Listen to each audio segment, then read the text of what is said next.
ঘন অন্ধকার জঙ্গলের মাঝখানে লুকিয়ে আছে ভারতের সবচেয়ে রহস্যময় একটি গ্রাম, যার নাম শুনলেই আজও অনেক মানুষের গা শিউরে ওঠে। আসামের ব্রহ্মপুত্র নদীর তীরে অবস্থিত সেই গ্রাম মায়াং। শত শত বছর ধরে এই গ্রামের সঙ্গে জড়িয়ে আছে তন্ত্র সাধনা, কালো জাদু আর অজানা শক্তির রহস্য।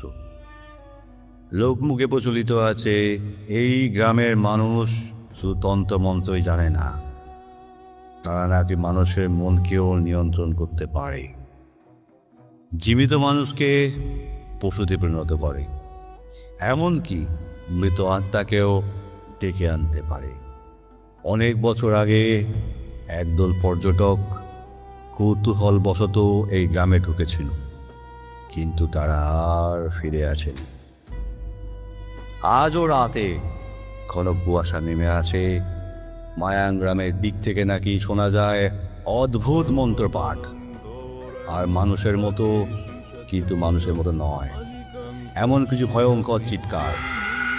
কেউ বলে ওটা কালো জাদু, আবার কেউ বলে মায়াং গ্রামের নিচেই লুকিয়ে আছে এমন এক শক্তি যাকে জাগানো মানেই মৃত্যুকে ডেকে আনা। কিন্তু এই গল্পগুলোর মধ্যে সবচেয়ে ভয়ঙ্কর গল্পটা শুরু হয় প্রায় 1000 বছর আগে। সেই সময় এই জঙ্গলের গভীরে বাস করত এক শক্তিশালী তান্ত্রিক, ভৈরবনাথ।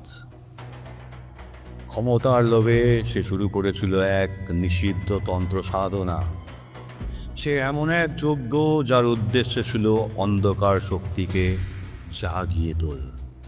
কিন্তু পৃথিবীর সব শক্তি মানুষের নিয়ন্ত্রণে আসে না। সেই রাতেই শুরু হয় এক ভয়ঙ্কর তান্ত্রিক সংঘর্ষ। ভৈরবনাথকে থামাতে আসে আর এক মহাতান্ত্রিক, অগ্নিবেশ। তাদের সেই সংঘর্ষে কেঁপে উঠেছিল পুরো জঙ্গল। শেষ পর্যন্ত অগ্নিবেশ নিজের জীবন দিয়ে সেই অশুভ শক্তিকে মাটির নিচে বন্দি করেছিল। কিন্তু মৃত্যুর আগে ভৈরবনাথ রেখে গিয়েছিল এক ভয়ঙ্কর অভিশাপ।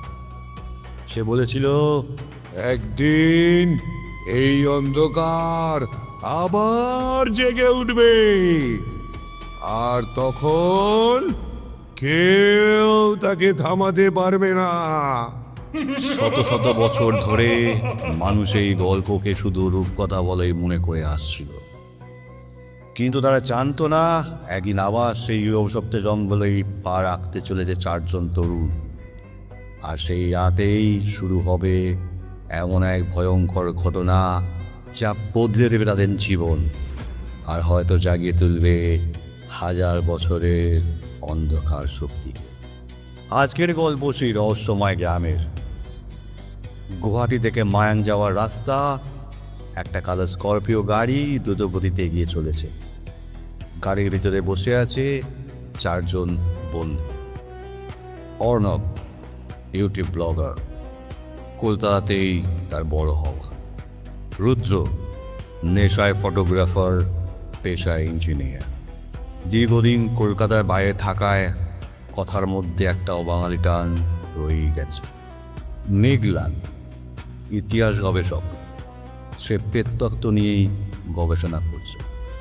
সৌরভ, ডকুমেন্টারি মেকার, তারও বিষয়বস্তু অলৌকিক কাণ্ড। চলুন এবার ফেরা যাক মূল গল্পে। ওয়েলকাম টু সন্দেহ ছায়া অরিজিনালস। আজ আপনার জন্য আমরা নিয়ে এসেছি একটি নতুন গল্প, যার নাম মায়া, এক নিষিদ্ধ গ্রামের অজানা রহস্য। গল্প শুরু হওয়ার আগে বলে দিই, গল্পের সাথে বাস্তবের কোনো মিল নেই। যদি কোনো মিল থাকে সেটি অনিচ্ছাকৃত এবং এটি কাকতালীয়। তাহলে চলুন গল্পে ফেরা যাক।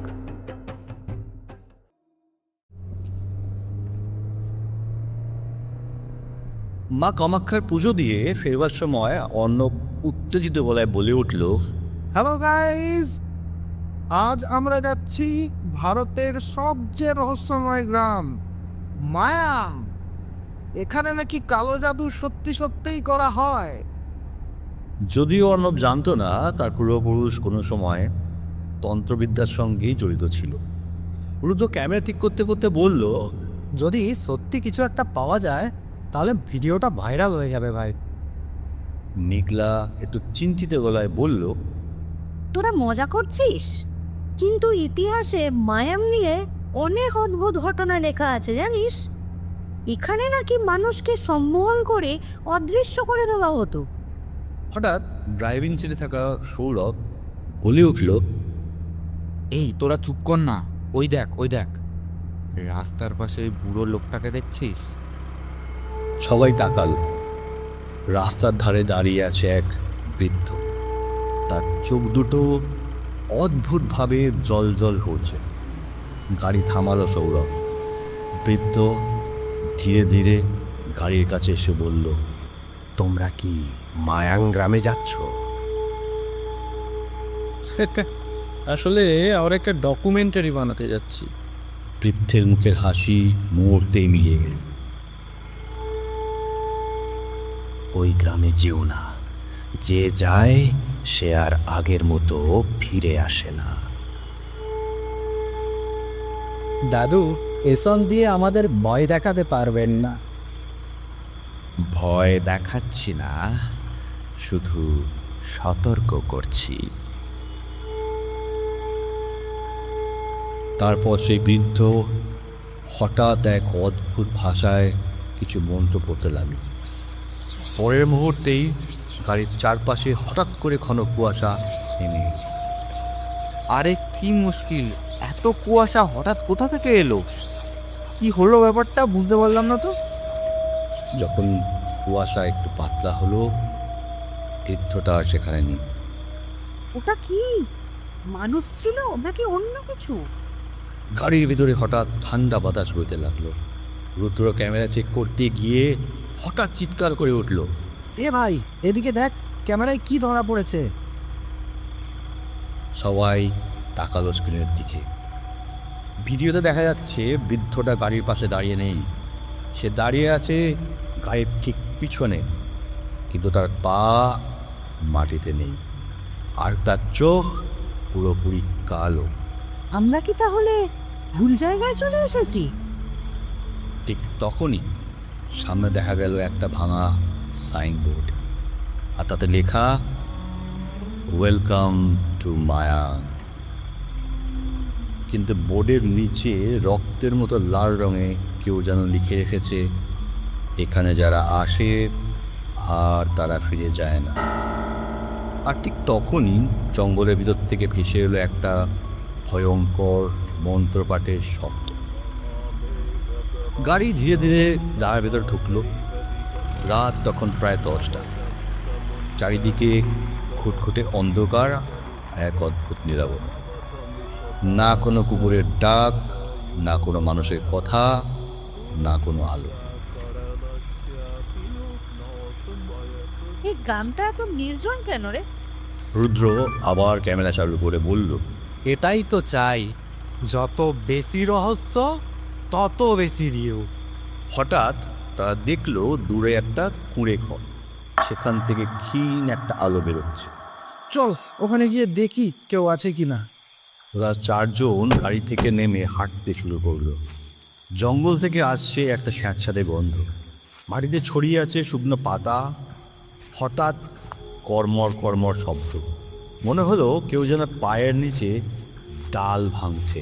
রুদ্র পিছন ফিরে তাকাল, কেউ নেই, কিন্তু মনে হচ্ছে কেউ যেন তাদের পিছন থেকে অনুসরণ করছে। তারা খুঁড়ে ঘরের কাছে পৌঁছাল। দরজা অল্প খোলা। ভিতরে তাকিয়ে তারা যা দেখলো, মাটির উপর আঁকা এক বিশাল তন্ত্রচক্র, তার চারপাশে রাখা কালো মোমবাতি, পশুর হাড়, লাল সিঁদুর আর শুকনো লেবু। মাঝখানে বসে আছেন এক তান্ত্রিক। এলোমেলো তার চুল, চোখ দুটো বন্ধ, সে ধীরে ধীরে মন্ত্র পড়ছে। তার কণ্ঠটা অদ্ভুতভাবে ভারী। ঘরের ভিতর প্রতিধ্বনি হচ্ছে, আর তান্ত্রিক গম্ভীর গলায় উচ্চারণ করছেন, ওম কালী ক্রোধিনী, অন্ধকারের শক্তি কি তুমি যাও, মায়াং ভূমির প্রাচীন আত্মারা, আমার আহ্বানে এসো। রুদ্রাক্ষী বাধা রক্তের শপথ, যে প্রবেশ করেছে এই ভূমিতে তার আত্মা হবে উৎসর্গকৃত। ঘরের ভিতর হঠাৎ বাতাস ঘুরতে শুরু করলো। মোমবাতির আগুন অদ্ভুতভাবে জ্বলতে লাগলো। রুদ্র ক্যামেরা নিয়ে সব রেকর্ড করছে। হঠাৎ ক্যামেরা স্ক্রিনে দেখা গেল তান্ত্রিকের পিছনে দাঁড়িয়ে আছে একটা বিকট ছায়ামূর্তি। কিন্তু ঘরের ভিতর তাকালে সেখানে কেউ নেই। অর্ণব, পিছনে দেখ। কই, কিছুই তো নেই। রুদ্র ক্যামেরা ঘুরিয়ে দেখালো। স্ক্রিনে স্পষ্ট দেখা যাচ্ছে একটা লম্বা কালো অবয়ব, তার চোখ দুটো ফাটার আগুনের মতো লাল। ওটা ওটা মানুষ না। হঠাৎ তান্ত্রিকের মন্ত্র থেমে গেল। ধীরে ধীরে সে চোখ খুলল। তার চোখ পুরোপুরি সাদা। সে সরাসরি দরজার দিকে তাকিয়ে বলল, তোমরা বাইরে দাঁড়িয়ে আছো আমি জানি। চারজনই যেন জমে গেল। কেউ তাকে বলেনি তারা এখানে। মায়াং গ্রাম কাউকে সহজে ঢুকতে দেয় না, কিন্তু যারা ঢুকে পড়ে তাদের আত্মা এখানেই আটকে যায়। হঠাৎ ঘরের সব মোমবাতি একসাথে নিভে গেল। পুরো ঘর অন্ধকার, আর সেই অন্ধকারের ভেতর থেকে ভেসে এলো এক অমানসিক হাসি। চারজন দৌড়ে ওখান থেকে পালালো বটে, কিন্তু হঠাৎ জঙ্গলের ভেতর থেকে শোনা গেল একসাথে অনেক মানুষের মন্ত্রপাঠ। দূরে আগুনের আলো। মনে হচ্ছে পুরো গ্রামের তান্ত্রিকরা যেন একটা বড় তন্ত্রযজ্ঞ শুরু করেছে। মন্ত্রের শব্দ ধীরে ধীরে জোরালো হচ্ছে। ওম কালী মহাকালী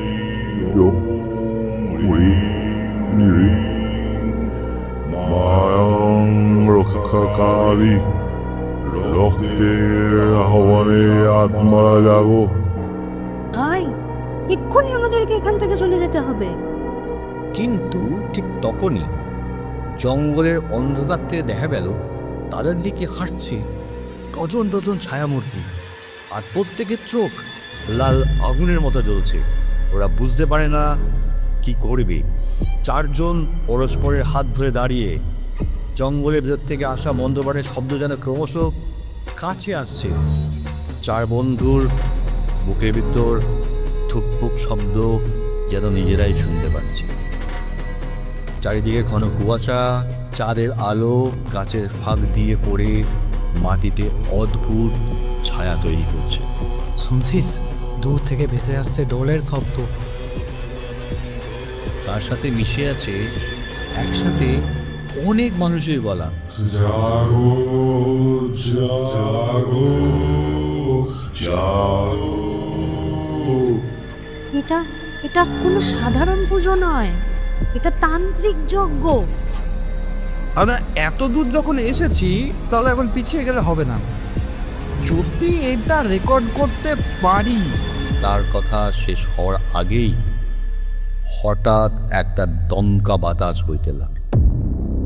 মাটিতে পড়ে থাকা শুকনো পাতাগুলো হঠাৎ ঘুরতে লাগলো। মনে হলো জঙ্গলটা যেন হঠাৎ করেই জেগে উঠেছে। তারা শব্দের দিক লক্ষ্য করে হাঁটতে শুরু করল। জঙ্গলের ভিতরে পথরাগুলি সরু, দুপাশে বিশাল বাঁশ আর অদ্ভুত গাছ। কিছু গাছের গায়ে লাল কাকড় বাঁধা। এগুলো তান্ত্রিক চিহ্ন। মানে? এইসব গাছকে ওরা রক্ষা গাছ বলে। এর মানে সামনে কোনো নিষিদ্ধ জায়গা আছে। অর্ণব টর্চের আলো ফেললো সামনে। সবাই থমকে দাঁড়ালো। মাটিতে পড়ে আছে একটা মানুষের খুলি, তার পাশে জ্বলে উঠছে ছোট ছোট প্রদীপ। রুদ্র ক্যামেরা নিয়ে কাছে গেল। এই খুঁড়িটার চোখের গর্তে কি আছে দেখছিস? খুঁড়ির চোখের ভিতরে ঢোকানো আছে দুটো লাল পাথর, যেগুলো অন্ধকারেও জল করছে। এগুলো তান্ত্রিকরা ব্যবহার করে আত্মা ডাকার সময়। কিছুটা এগিয়ে যেতেই তারা দেখলো জঙ্গলের মাঝে দাঁড়িয়ে আছে একটা প্রাচীন মন্দির। মন্দিরটা পাথরের, দেওয়ালে অদ্ভুত সব খোদাই, কিছু মানুষের মতো, কিছু পশুর মতো, আর কিছু এমন অবয়ব যেগুলো মানুষের কল্পনারও বাইরে। মন্দিরের সামনে বড় আগুন জ্বলছে, তার চারপাশে দাঁড়িয়ে আছে প্রায় 20 জন মতো তান্ত্রিক। সবাই কালো কাপড় পরা, কপালে সিঁদুরের লম্বা তিলকের দাগ, আর তারা একসাথে মন্ত্র পড়ছে। একজন তান্ত্রিক সামনে দাঁড়িয়ে আছে, সম্ভবত সেই তান্ত্রিক যাকে তারা প্রথমেই দেখেছিল কুঠিয়ে। এখন তার গলায় ঝুলছে হাড়ের মালা। সে দুহাত আকাশের দিকে তুলে উচ্চস্বরে বলছে, অন্ধকারের শক্তি, মায়াঙের প্রাচীন রক্ষক, আজ আমরা তোমাকে আহ্বান করছি। ওম ক্রোধমকারী, ওম রক্তেশ্বরী, মৃত আত্মারা জাগো, এই ভূমির শক্তি জাগো। ঢোলের শব্দ বাড়তে লাগলো। আগুনের শিখা হঠাৎ অস্বাভাবিকভাবে উঁচু হয়ে উঠল। ওরা কিছু একটা জাগাতে চাইছে। ঠিক তখনই রুদ্র ক্যামেরা ঘুরিয়ে মন্দিরের দরজার দিকে তাকাল। তার হাত উঠল কেঁপে।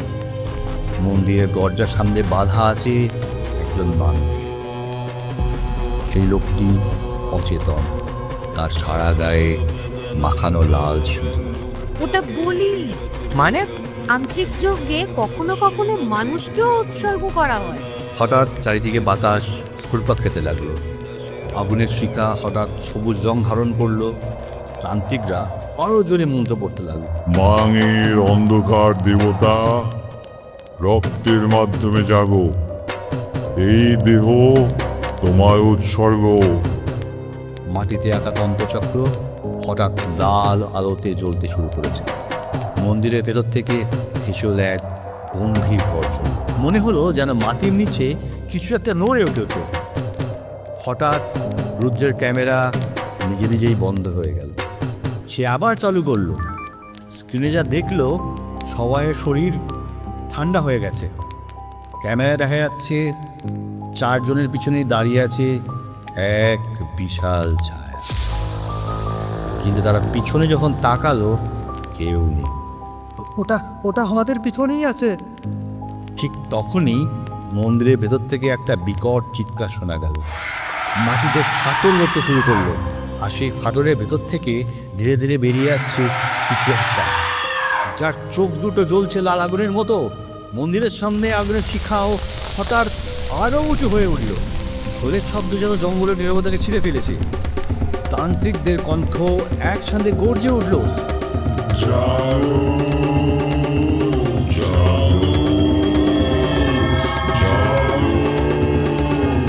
হঠাৎ মাটিতে একটা ফাটল দেখা দিল।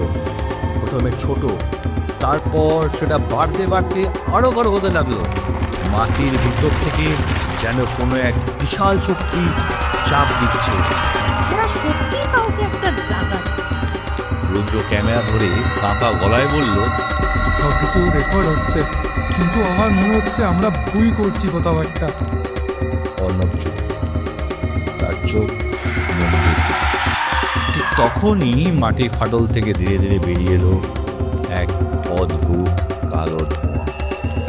ধোঁয়াটা যেন বাতাসে ফিসিয়ে একটা আকার নিতে লাগে। প্রথমে মাথা, তারপর 2 হাত, তারপর একটা বিশাল অবয়ব, যেন ছায়া দিয়ে তৈরি একটা প্রাণী। তার চোখ দুটো লাল আগুনের মতো জ্বলছে। প্রধান তান্ত্রিক 2 হাত তুলে গর্জে উঠল, মায়াঙের প্রাচীন রক্ষক, অবশ্যই তুমি জেগে উঠেছ।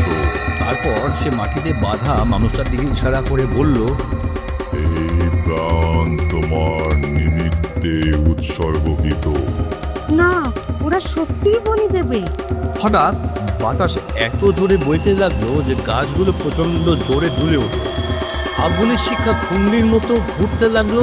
ছায়া পানিটা ধীরে ধীরে মাথা ঘুরিয়ে চারিদিক তাকাতে লাগলো। হঠাৎ তার চোখ থেমে গেল অর্ণবের দিকে।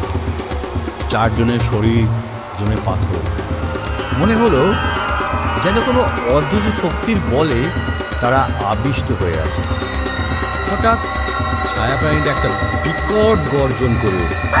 মন্দিরের দেওয়াল উঠল কেঁপে। তান্ত্রিকদের একজন ভয়ে চিৎকার করে উঠল, না, এ নিয়ন্ত্রণের বাইরে চলে যাচ্ছে। প্রধান তান্ত্রিক গর্জে উঠল, মন্ত্র পড়ো সবাই, মন্ত্র পড়ো। সবাই আবার জোরে জোরে বলতে লাগলো, ওম কালিকা, ওম অন্ধকার শক্তি, শান্ত হও, শান্ত হও, শান্ত। কিন্তু ছায়ার বাইরে যেন আরো রাগান্বিত হয়ে উঠল। হঠাৎ সে এক ঝটকায় সামনে দাঁড়ানো এক তান্ত্রিককে তুলে নিল। লোকটা বাতাসে ভেসে উঠল। তার চিৎকার পুরো জঙ্গলে প্রতিধ্বনি হতে লাগলো। পরের মুহূর্তে সে অদৃশ্য। শুধু মাটিতে পড়ে রইল তার মালা। একটা শুকনো ডাল ভেঙে গেল রুদ্রর পায়ের চাপে, আর সেই ডাল ভাঙার শব্দ তান্ত্রিকদের কানে গিয়ে পৌঁছালো। সব তান্ত্রিক একসাথে তাকালো তাদের দিকে। সেই মহাতান্ত্রিক চিৎকার করে উঠল, ওরা আমাদের দেখেছে। চার বন্ধু প্রাণ পরে দৌড়াতে শুরু করলো। জঙ্গলের ভিতর পাগলের মতো ছুটছে তারা। পিছন থেকে ভেসে আসছে ঢোলের শব্দ আর সেই তান্ত্রিকের গলা। ধরো ওদের। আমাদের এখান থেকে পালাতে হবে। হ্যাঁ হ্যাঁ, এক্ষুনি পালাতে হবে, এক্ষুনি। চারজন জঙ্গলের দিকে প্রাণপণ দৌড়চ্ছে। কিন্তু ঠিক তখনই তাদের পিছন থেকে একটা কণ্ঠ শোনা গেল, এখন আর পালানো যাবে না। তারা পিছনে তাকালো। সেই তান্ত্রিক যাকে তারা আগে কুড়ে করে দেখেছিল। তার চোখ আবার পুরো সাদা। মায়াঙ্গাম তোদের ডেকেছে। এই কথা শুনে তারা আরো জোরে ছুটতে লাগলো পাঁচার তাগিদে। ছুটতে ছুটতে হঠাৎ তাদের সামনে এসে পড়লো এক ভাঙা মন্দিরের সিঁড়ি। অর্ণব থামল। টর্চে আলো ফেলতে দেখা গেল জঙ্গলের মাঝখানে দাঁড়িয়ে আছে একটা পুরনো মন্দির। মন্দিরটা পুরো ভাঙাচোরা, দেওয়ালে অদ্ভুত চিহ্ন। মন্দিরের দরজার ওপর খোদাই করা আছে একটা ভয়ঙ্কর মুখ। এই মন্দিরটা খুব পুরনো। হ্যাঁ, কিন্তু আমাদের কি ভিতরে ঢোকাটা ঠিক হবে? পিছন থেকে আবার শোনা গেল তান্ত্রিকদের পায়ের শব্দ। আর অন্য কোনো উপায় নেই। চারজন মন্দিরের ভেতর ঢুকে পড়ল। মন্দিরের ভেতর অন্ধকার, দেওয়ালের গায়ে পুরানো চিত্র। একটায় দেখা যাচ্ছে দুই তান্ত্রিক যুদ্ধ করছে, আরেকটায় দেখা যাচ্ছে এক বিশাল ছায়াশক্তি। অর্ণব টর্চের আলো ফেলল। নিজের মাঝখানে আছে একটা পুরনো যজ্ঞকুণ্ড। যজ্ঞকুণ্ড থেকে মনে হলো সেটা যেন কিছুক্ষণ আগে পর্যন্ত জাগরিত ছিল। তার চারিদিকে আঁকা তান্ত্রিক চক্র। হঠাৎ মেঘলা দেওয়ালে একটা লেখা দেখতে পেল। সে ধীরে ধীরে পড়ল, ভৈরবনাথ কে সে? এই গ্রামের সবচেয়ে ভয়ঙ্কর তান্ত্রিক। প্রায় 1000 বছর আগে এই জঙ্গলে বাস করত দুই তান্ত্রিক।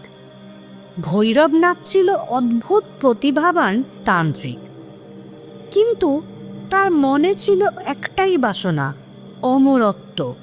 সে বিশ্বাস করত যদি অন্ধকার শক্তিকে নিয়ন্ত্রণ করা যায় তাহলে মানুষ মৃত্যুকেও হারাতে পারে। অন্যদিকে অগ্নিবেশ ছিল প্রকৃতির সাধক। সে বিশ্বাস করত তন্ত্রশক্তি মানুষের কল্যাণের জন্য। এক রাতে ভৈরবনাথ শুরু করে নিষিদ্ধ যজ্ঞ। 41 রাত ধরে চলেছিল সেই সাধনা। শেষ রাতে সে এমন এক শক্তিকে জাগিয়ে তোলে যাকে মানুষ কখনোই নিয়ন্ত্রণ করতে পারে না। এই গ্রামে আর একজন মহাতান্ত্রিক ছিলেন, তার নাম অগ্নিবেশ। সেই খবর পায় ও ছুটে যায় মন্দিরে। সেই রাতেই শুরু হয় ভয়ঙ্কর তান্ত্রিক সংঘর্ষ। আকাশে বজ্রপাত হচ্ছিল, মন্দিরের চারপাশে আগুন জ্বলছিল। ভৈরবনাথ চিৎকার করে বলছিল, আমি অমর হব, অমর। অগ্নিবেশ বলেছিল, তুমি পৃথিবী ধ্বংস করবে। তাদের তন্ত্রশক্তির সংঘর্ষে পুরো জঙ্গল কেঁপে উঠেছিল। শেষ পর্যন্ত অগ্নিবেশ নিজের জীবন শক্তি ব্যবহার করে অন্ধকার শক্তিটাকে মাটির নিচে বন্দি করে দেয়। কিন্তু মৃত্যুর আগে ভৈরবনাথ অভিশাপ দেয়, একদিন এই শক্তি আবার জেগে উঠবে, যেদিন অগ্নিবেশের কোনো বংশধর এখানে আসবে। হঠাৎ মন্দিরের যজ্ঞকুণ্ডের ভেতর থেকে বের হলো এক বিশাল কালো ষাঁড়। তার চোখ দুটো আগুনের মতো জ্বলছে। সৌরভ চিৎকার করে উঠল। শাকটা ধীরে ধীরে অর্ণবের দিকে এগোতে লাগলো। মেঘলা চিৎকার করে বলল অর্ণবকে, পিছিয়ে যা অর্ণব, পিছিয়ে যা। কিন্তু অর্ণব দাঁড়িয়ে রইল। তার মুখ দিয়ে যেন কারো কণ্ঠস্বর বেরিয়ে এলো। একটা অজানা মন্ত্র উচ্চারিত হতে লাগলো সেই কণ্ঠে। অর্ণব অজান্তেই সেই শব্দগুলো উচ্চারণ করতে শুরু করলো। তার কণ্ঠ ধীরে ধীরে গম্ভীর হয়ে উঠল। মন্দিরের বাতাস যেন গেল থমকে। ওম নাগেশ্বরায় নমঃ। শান্তি রূপে অবস্থান করো। অগ্নির শক্তিতে স্থির হও। আমার আদেশে নত হও। সাপটা হঠাৎ থেমে গেল। তার লাল চোখ ধীরে ধীরে নিভে গেল। তারপর সে ধীরে ধীরে মাটিতে মাথা নামাল। এটা তুই কিভাবে করলি? আমি জানি না। মন্দিরের দেওয়ালের এক কোণে হঠাৎ আলো দিয়ে পড়ল। সেখানে লেখা ছিল, অগ্নিবেশের বংশধরই পারে অন্ধকারকে আবার বন্দি করে। চার বন্ধু একসাথে অর্ণবের দিকে তাকাল। অর্ণব, তুই কি জানিস তোর পূর্বপুরুষ কে ছিল?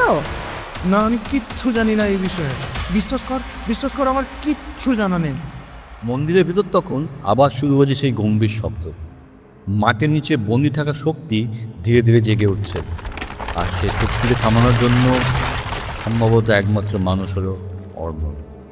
কারণ সেই ছিল অগ্নিবেশের বংশধর, যদিও এতদিন সেটা তার ছিল অজানা। মন্দিরের ভেতর হঠাৎ সব প্রদীপ একসাথে নিভে গেল। চারিদিকে ঘন অন্ধকার, শুধু অর্ণবের টর্চের ক্ষীণ আলো। হঠাৎ সেই আলো কাঁপতে শুরু করেছে। মাটির নিচ থেকে গম্ভীর গর্জ ক্রমশ উপরে উঠে আসছে, যেন বিশাল কিছু একটা ধীরে ধীরে উপরে উঠে আসছে। এই শব্দটা, এটা মাটির নিচ থেকে আসছে। রুদ্র ক্যামেরা শক্ত করে ধরে আছে, কিন্তু তার হাত পা কাঁপছে। গলার স্বরও কাঁপছে ভয়ে, আতঙ্কে। আমরা এখানে থাকলে বাঁচবো না। আমাদের এখান থেকে বেরোতেই হবে, যেমন করেই হোক। সৌরভ দরজার দিকে ছুটল। দরজা যেন পাথরের মতো শক্ত। সে যতই ধাক্কা দেয় কিছুতেই কিছু হয় না। দরজা একটুও নড়ছে না। ঠিক তখনই মন্দিরের যজ্ঞকুণ্ড থেকে উঠতে লাগলো বিষম কালো ধোঁয়া। ধোঁয়াটা ধীরে ধীরে মানুষের আকৃতি নিতে লাগলো। ধোঁয়ার ভেতর থেকে দেখা গেল এক ভয়ঙ্কর মুখ, দীর্ঘ জটা, লাল চোখ, কঙ্কাল ছাড় শরীর। ওটা মানুষ না। ধোঁয়া সেই আকৃতি ধীরে ধীরে স্পষ্ট হয়ে উঠেছে। তার কণ্ঠ যেন মাটির গভীর থেকেই শোনা যাচ্ছে। 1000 বছর ধরে আমি অপেক্ষা করেছি। চার বন্ধু ভয়ে স্থির হয়ে গেছে। অর্ণব সাহস করে বলল, তুমি কে? ছায়াটা হেসে উঠল। একটা ভয়ঙ্কর ঠান্ডা হাসি। আমি ভৈরবনাথ। মন্দিরের ভেতর হঠাৎ বাতাস ঘুরপাক খেতে শুরু করলো। মেঝের ধুলো উড়ে ঘূর্ণি তৈরি করলো। ভৈরবনাথের ছায়া বলে উঠল, অগ্নিবেশ আমাকে থামিয়েছিল, কিন্তু আমাকে ধ্বংস করতে পারেনি। আর তুমি তো তারই রক্ত বহন করছো। অর্ণবের শরীর তখন কাঁপছে অজানা আতঙ্কে। আপনি এসব কি বলছেন? হ্যাঁ, আমি ঠিকই বলছি। অগ্নিবেশের বংশধর ফিরে এসেছে, আর সেটা তুমি। ঠিক তখনই মাটির নিচে হঠাৎ ফাটল দেখা দিল। যজ্ঞকুণ্ডের চারপাশে পাথর ভেঙে পড়তে শুরু করেছে। ফাটলের ভেতর থেকে বেরোচ্ছে লাল আলো, তার সাথে এক ভয়ঙ্কর গর্জন। মন্দির যেন কেঁপে উঠেছে সেই গর্জন। এটা এটা কি হচ্ছে এটা? অন্ধকার জেগে উঠেছে। হঠাৎ ফাটল থেকে বের হলো কালো ধোঁয়ার বিশাল স্রোত। সেই ধোঁয়া ছাদের দিকে উঠে এক বিশাল ছায়া তৈরি করেছে। দুটি লাল চোখ অন্ধকারের ভিতরে জ্বলছে। ওটা ওটা কি? ওটাই সেই শক্তি যাকে তোমাদের পৃথিবী 1000 বছর আগে চাপা দিয়ে রেখেছে। আমরা যদি এখনই না পালাই আমরা মরবো। সৌরভ আবার দরজায় ধাক্কা দিল। দরজা একটু নড়ল না। হঠাৎ মন্দিরের ছাদ থেকে পড়তে শুরু করলো পাথর। মেঝের ফাটল বড় হতে লাগলো। চারপাশে কালো ধোঁয়া ঘুরছে। আমরা এখান থেকে আর বেরোতে পারবো না। আর ঠিক তখনই অর্ণবের মুখ দিয়ে আবার সেই অজানা কণ্ঠে ভেসে উঠল সেই প্রাচীন মন্ত্র। ওম কালী অগ্নিস্বরূপায় নমঃ। অন্ধকার শক্তি জাগ্রত হও, মৃত্তিকা বন্ধন ভেদ করো, আমার আহ্বানে প্রকাশ হও।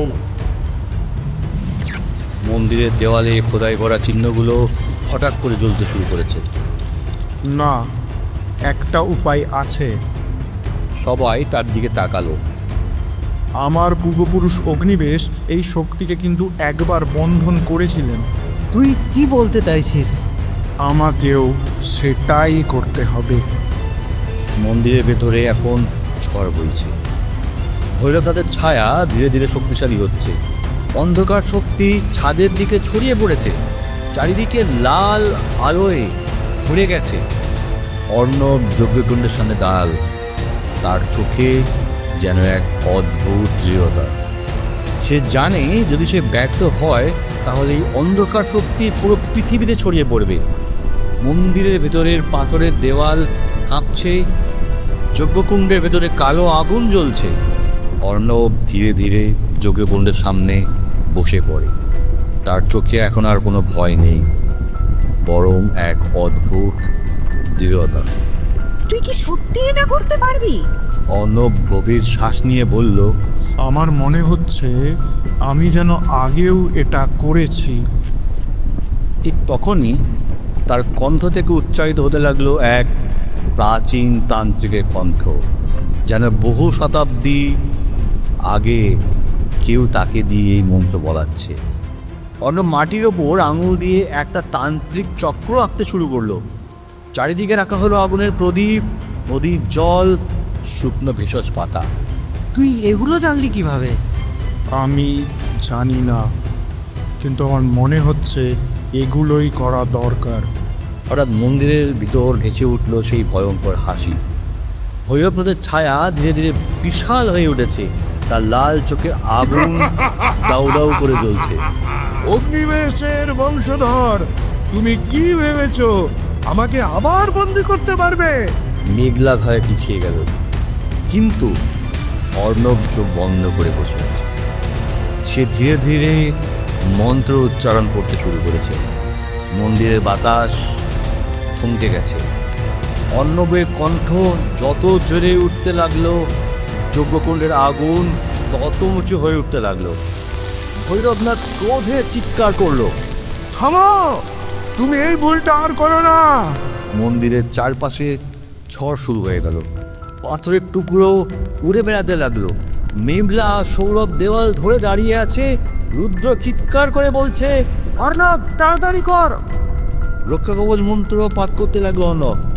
ওম ত্রিনয়ন রক্ষায় হুম দিক দিকান্তে জ্যোতি স্থাপন অশুভ শক্তি দূরে সরো এই বৃত্তে প্রবেশ নিষিদ্ধ। ওম ত্রিনয়ন রক্ষায় হুম দিক দিকান্তের জ্যোতি স্থাপন অশুভ শক্তি দূরে সরো এই বৃত্তে প্রবেশ নিষিদ্ধ। ভৈরবনাথ তার ছায়া শক্তি দিয়ে অর্ণবের দিকে আঘাত করল। কালো ধোঁয়ার বিশাল ঢেউ তার দিকে ছুটে এলো, কিন্তু ঠিক তখনই যজ্ঞচক্রের চারদিকে আগুনের দেওয়াল তৈরি হল। ধোঁয়া সেই আগুন স্পর্শ করতেই পিছিয়ে গেল। মন্দিরের মেঝের ফাটল হঠাৎ আরও বড় হয়ে গেল। সেই ফাটলের ভিতর থেকে উঠে এলো এক বিশাল ছায়া। তার আকৃতি মানুষের মতো নয়, বহু হাত, লম্বা ছায়া আর দুটো জ্বলন্ত চোখ। ওটা ওটা তো দানব। ভৈরবনাথ এক পৈশাচিক হাসি হেসে বলল, এই শক্তির সাহায্যেই আমি অমর হব, অমর। অন্ধকার শক্তিকে আটকাতে বন্ধন মন্ত্র পড়তে লাগলো অর্ণব। ওম ভূমিবদ্ধং আকাশবদ্ধং অগ্নিবৃত্তে শক্তিরুদ্ধং অন্ধকার ফিরে যাও গভীরে এই মন্ত্রে চিরতরে বন্দী হও। মন্ত্রপাঠের শেষ অংশে এসে অর্ণব থেমে গেল। তার সামনে তন্ত্রচক্রের মাঝখানে ছোট্ট একটা ছুরি রাখা আছে। মেঘলা বুঝতে পারলো কি হতে চলেছে। সে চিৎকার করে উঠল, না, এটা করিস না, করিস না এটা। আমার পূর্বপুরুষ অগ্নিবেশও এই একই কাজ করেছিলেন। সে নিজের হাতের আঙুলে ছোট্ট একটু কেটে দিল। রক্তের বেশ কয়েকটা ফোঁটা পড়ল গিয়ে যজ্ঞকুণ্ডে। হঠাৎ পুরো মন্দির নীল আলোয় ভরে গেল। ভৈরবনাথ চিৎকার করে উঠল, না!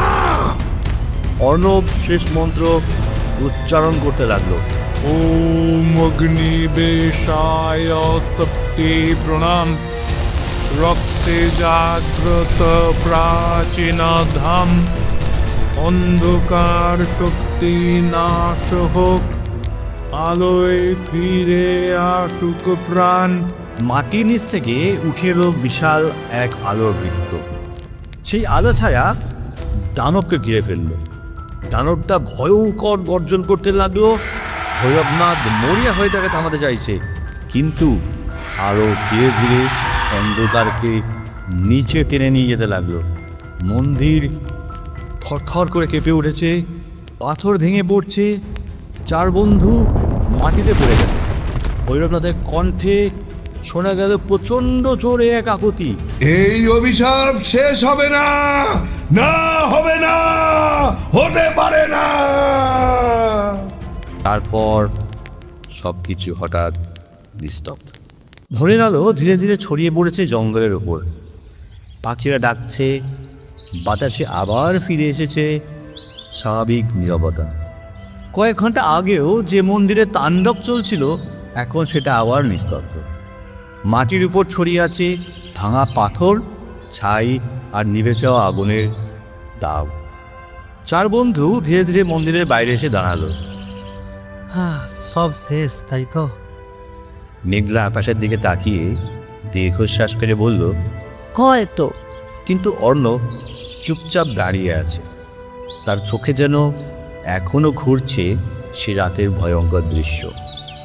ভৈরবনাথের ছায়া, অন্ধকার শক্তির গর্জন আর সেই শেষ তান্ত্রিক যজ্ঞ। কয়েক মুহূর্ত পরে তারা ধীরে ধীরে জঙ্গলের পথ ধরে হাঁটতে শুরু করল। সূর্যের আলো ক্রমশ উজ্জ্বল হচ্ছে, সব কিছু আবার যেন স্বাভাবিক।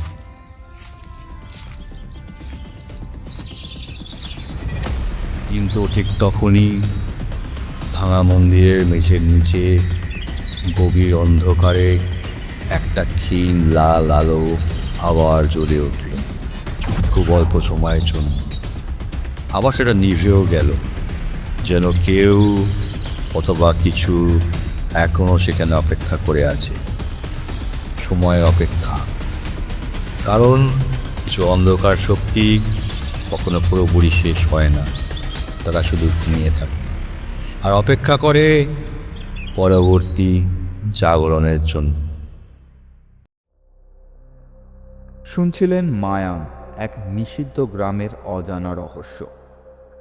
অর্ণবের কণ্ঠে অঙ্কুর মাল, রুদ্রর কণ্ঠে সায়ন রয়, মেঘলার কণ্ঠে সুইটি দে, সৌরভের কণ্ঠে আমি ফ্যান্টম, ভৈরবনাথের কণ্ঠে সোমনাথ ভট্টাচার্য এবং সর্বশেষে তান্ত্রিক এবং গল্প পাঠে অনিমেষ কুমার।